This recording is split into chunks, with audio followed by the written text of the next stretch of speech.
when the Soviet Union collapsed and the United States was the only great power in the world, it was free to pursue liberal hegemony, foreign policy that it would not have been free to pursue had there been another great power. And what liberal hegemony involves is basically remaking the world in America's image. And what the United States wanted to do was three things. First, and most importantly, spread liberal democracy all across the planet. Do everything it could to make every country in the world a liberal democracy. In other words, make it look like the United States. Furthermore, we wanted to incorporate as many countries as possible into the open economic order that we had created during the Cold War. We wanted to get countries all across the world hooked on capitalism.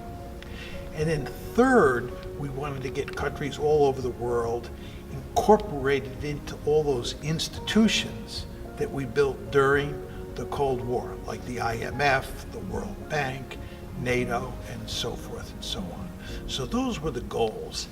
And the basic operating assumption was that if we could remake the world in our own image, and mainly here we're talking about spreading democracy or liberal democracy across the planet, then it would have been, number one, a more peaceful world, and number two, a world in which there were very few human rights violations. And from an American point of view, this was a wonderful thing.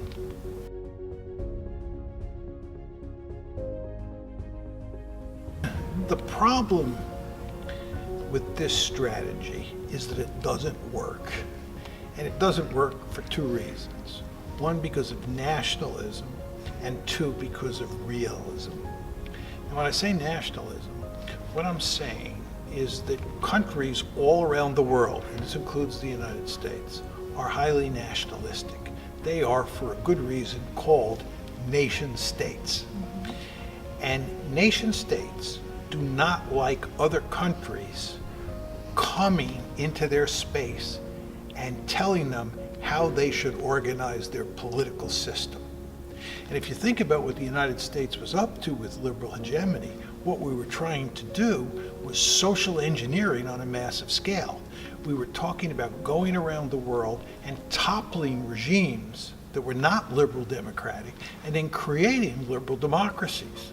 We were talking about interfering in the politics of other countries. It was to be expected that many of those countries would resist America's efforts to do social engineering there.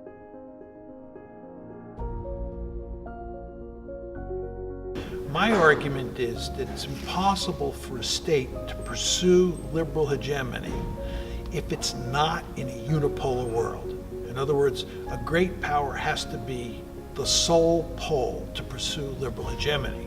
And when the Cold War ended, up until very recently, the United States was the unipole, and therefore it was free to pursue liberal hegemony. It appears now that we are leaving the unipolar world, and we are entering a multipolar world where China, Russia, and the United States will all be great powers, and they will therefore have to engage in great power politics with each other. And if that's the case, it will be impossible to pursue liberal hegemony.